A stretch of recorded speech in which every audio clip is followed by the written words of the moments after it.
todos, quiero primero y antes que nada agradecer la invitación y felicitar a todo el comité organizador. Ha sido un día extraordinario. Ah, caray, también acá arriba hay asientos. Ha sido excelente, muy puntual, y es un honor estar en esta mesa con los profesores que me han antecedido y con los que van a continuar.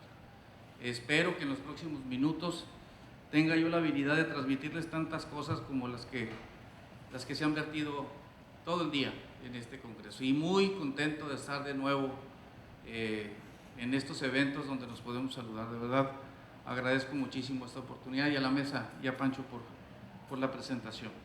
Me decía en su momento Israel de qué podíamos hablar en esto. Yo le sugerí hablar, que me diera la oportunidad. Muchas gracias, Israel, porque fue casi a petición, hablar sobre qué vamos a hacer con tantísimo paciente que, teniendo una manga gástrica, hoy está en la antesala de una posible reoperación. Ya las estadísticas las han visto durante la mañana y seguramente también las han ido estudiando cada uno de ustedes. Gracias, Israel. Bueno, si ya tenemos un paciente que lo vamos a reoperar y que tuvo una manga, creo que lo mínimo que hay que hacer es un poco de todo esto que está ahí, saber cuál es el motivo, estudiarlo correctamente, y no me voy a meter con todo el resto de las cosas porque creo que cada uno de ustedes lo hace, y lo hace de manera completa. Todos quisiéramos que cuando hacemos una manga gástrica y le hacemos algún tipo de estudio contrastado, al día siguiente o a los 2 días, o hay quien no lo hace ya y también es perfectamente válido, pues quisiéramos ver una manga más o menos así, delgada, sin áreas dilatadas o sin áreas que se nos hayan quedado por ahí ocultas, y que vacíen muy bien. Y esto pudiera tener, de acuerdo por ahí a alguien que hoy presentó un dato muy interesante, creo que no recuerdo, no quiero equivocarme, pero el volumen inicial parece que tiene de alguna manera un impacto en la posible reganancia de peso. Pero la verdad es que nos encontramos con estas imágenes también cada vez más frecuente: estómagos con antros muy dilatados o con fundus o cuerpos que prácticamente fueron dejados casi íntegros, y que seguramente, pues, más que una complicación de la manga, esta es una manga técnicamente deficiente. Pero también nos encontramos, a pesar de que esté muy bien hecha, con el otro gran problema que llega a ser hasta del 27, 28, 30%, que es la enfermedad por reflujo, con una hernia hiatal por ahí también, hasta a veces 40% de los casos operados de manga, y que nos obliga a reconsiderar qué vamos a hacer. O este otro, los 2 pacientes que les estoy presentando de endoscopía son pacientes que yo he operado de manga y que yo he reintervenido, entonces con esofagitis ulcerada.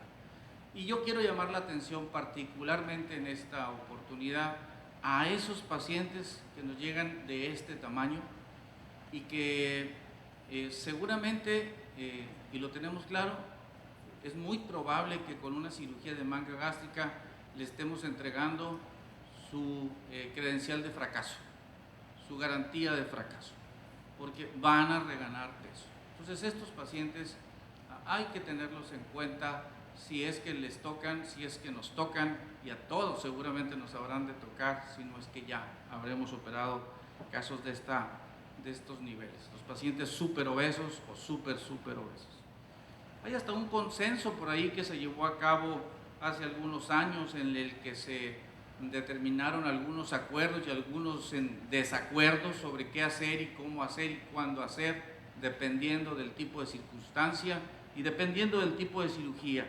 Pero en el caso de los pacientes que pudieran tener una manga gástrica, hay un acuerdo, un consenso en la mayor parte de quienes estuvieron y participaron, que estos pacientes pueden ser sometidos a una derivación biliopancreática con switch duodenal, a una modificación de esta misma cirugía que es ahora la llamada SADIS, o incluso también a un bypass de una anastomosis.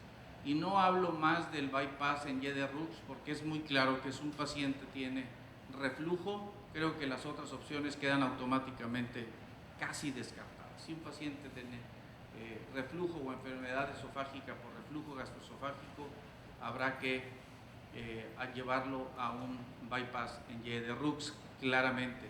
Aquí hay un tema que habrá que considerar. Hay pacientes que tienen una manga gástrica y tienen hernia yatal y también tienen reflujo biliar. Y no se nos olvide que esos pacientes también hay que reoperarlos y hay alternativas. Quiero, de una manera poco enfadosa, espero lograrlo, decirles a ustedes algunas publicaciones que me parecen interesantes. Esta me pareció quizá de lo más interesante, salvo por el hecho que todavía tiene un corto seguimiento.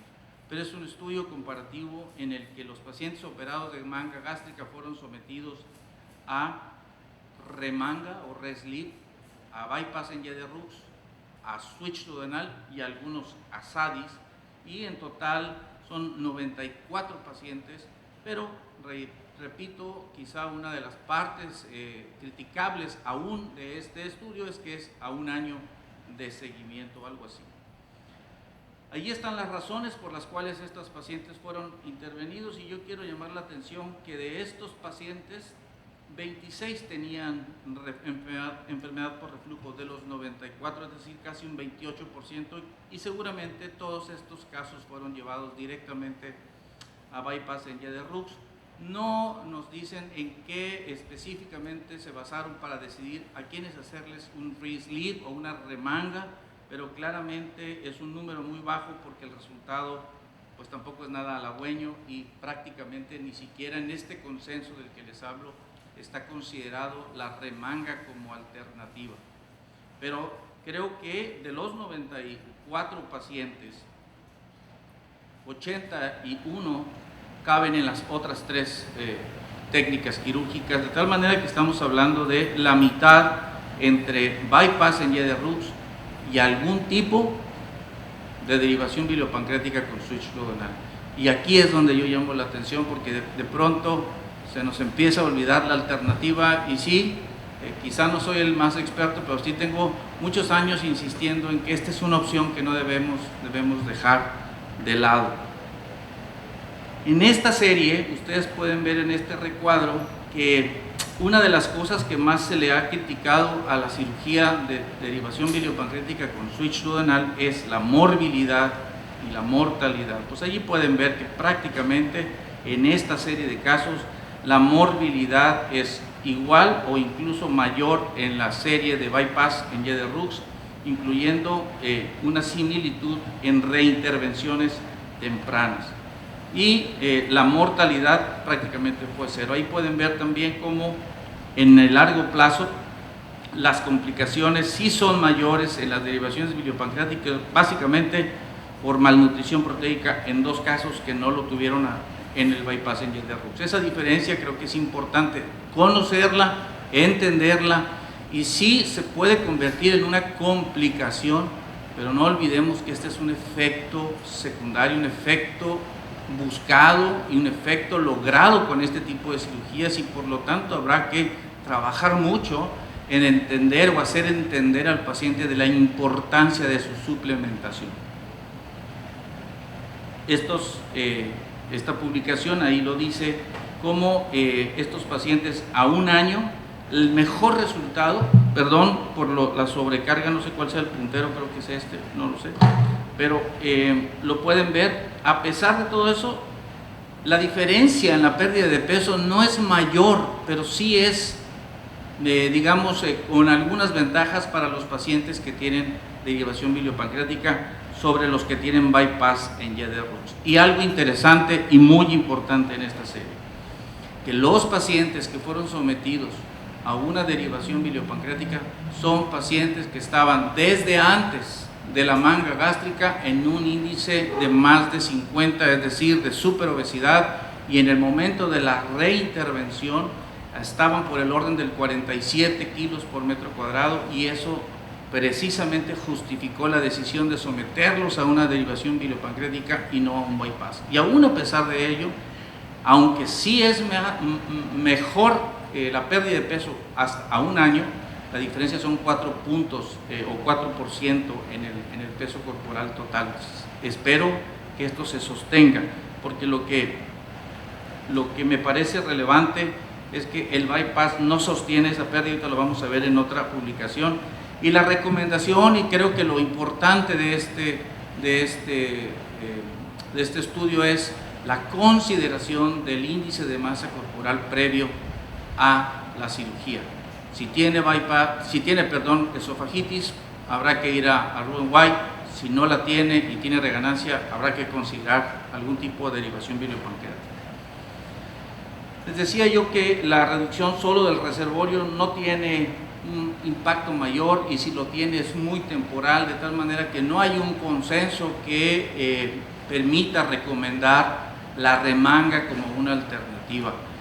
Habrá quienes quizá lo decidan, encontrando quizá también casos donde el estómago prácticamente tiene una gran capacidad y a lo mejor hasta en ese momento realmente tendrá una manga real, pero hacer una reducción de esa manga gástrica para continuar con la misma manga no parece tener mayor impacto al mediano plazo.